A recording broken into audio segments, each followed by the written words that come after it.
people from Luzon, Visayas at Mindanao. Ayan, welcome to Public Tisoy Channel. Ayan, nakita niyo ba yung plastic dyan? Ayan, magluto lang naman siya ng anong tawag sa pambansang isda. Uy, makakasagot ka nito? Naku. Ito lang naman ang bangus. Ang dami sinasabi, bangus lang naman. Ayan, akala ko madami, isa lang pala. Pero anyway, malaki naman siya. Ano gagamitin mo dyan sa tinidor? Ano, tusok-tusokin mo ba yan? Wag naman, ako baka masaktan. Ay, hindi pala. Tatagalan na ng kaliskis ang naman ang OA naman ang person. Ayan, tatagalan ng kaliskis para naman tulad ng sinasabi ko, para hindi mabiloka, para hindi bumala sa ating, ayan, dito sa ating tutunlan. Ano ba yan? Ang galing naman sa pagtanggal yan.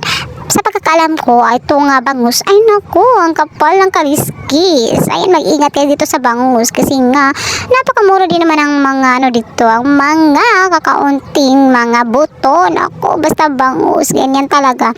Wala naman sigurong isda na walang buto. Uy, ba't naman gano'n? Ayan, galingan mo sa pagtanggal ng kaliskis para naman mas masarap ang kainan mo dyan. Sana kakain ng bangus. Anong gagawin mo dyan sa ulo niya? Naku, mag-ingat ka dyan, baka kagatin ka. What? Ay, di naman yan mga ngagat. Tatanggalan lang yan ng anong tawag dyan ng ano ba yan, tinai. Baka tinai ng isda, tatanggalan niya ng abdo dyan para hindi naman siya mapait. Ayun, alam mo yun na to kasi bangus na to pang bansang isda natin to. Alam yun to kung paano ito lulutuin. Kaya manood na kayo kung paano ito pinaproseso kasi nga naman ay naku, mag-inihaw siyang isda. Kumbaga, sinugbang isda naman siya.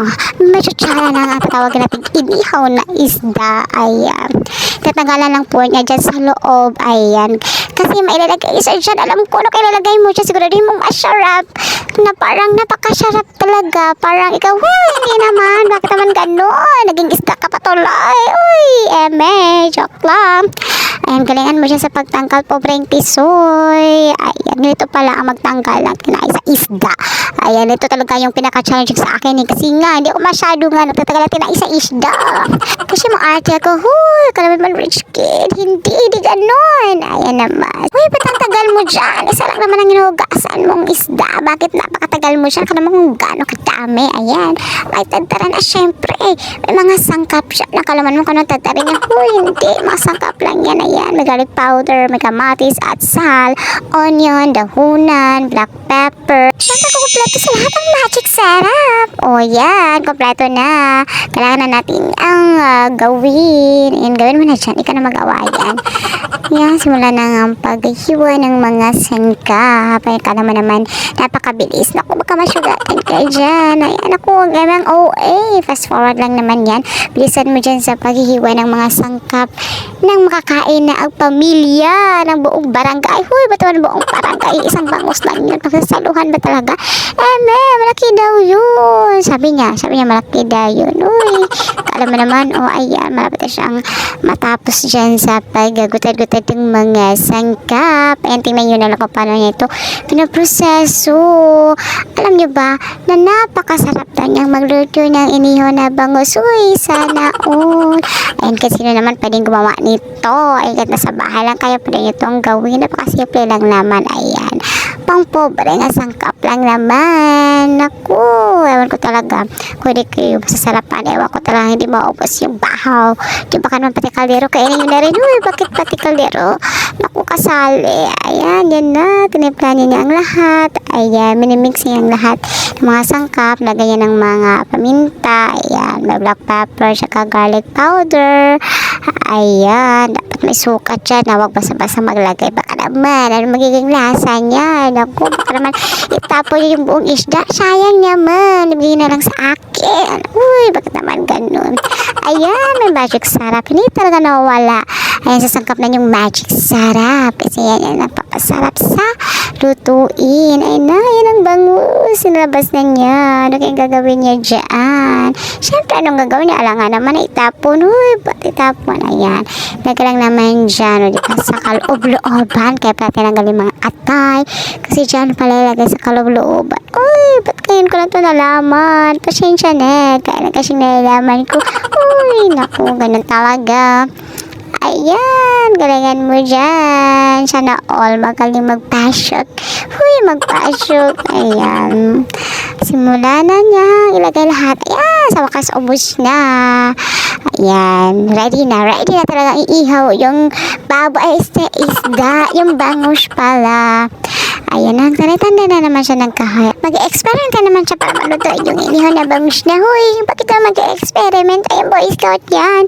Kasi nga naman, dyan nalulutuin yung inihaw niyang bangus. Kasi nga inihaw, diba? Kaya yan, talaga yan ang gagamitan para sa pagluto ng bangus. Ayan. Napapoy na niya, o diba? Napaka-high-tech. Bukog lang naman yan. Ayan, bukog dito sa amin.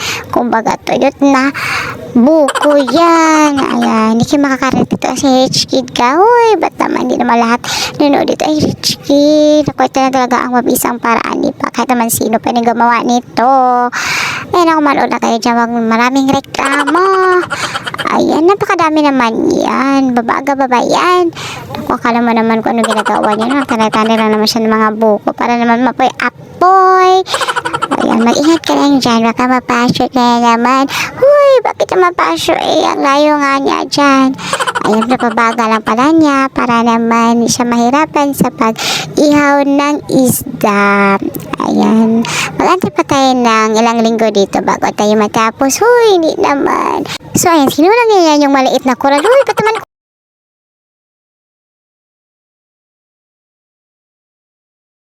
kural, hindi yan ang gagamitin sa pag-iihaw ng isda. Hindi naman nag-iisip. Oh, naku. Ito talaga. Ayan na, inilabasan niya yung isda. Sa wakas, nilagay na niya dyan. Aba, magdandahan ka naman siya, Print Isoy. Eh, baka naman malaglag yan. Huy, ba't naman baka mahulog yan. Walang sasaya. Ay, bakit naman ganun? Nagugot patuloy.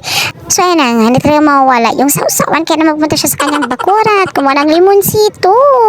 At saka naman, hindi makompleto pag walang sili. Naman, pumitas pa siya dyan. Sana all talaga may garden. Ayan na, mag-ready na siya ng sausawan o kabahas sauce. So, sa kanyang inihaw na isda. Naku, napakasarap dyan. Paborito ko talaga yan. Ako, baka naman talaga. O, magbibigay ka naman dyan.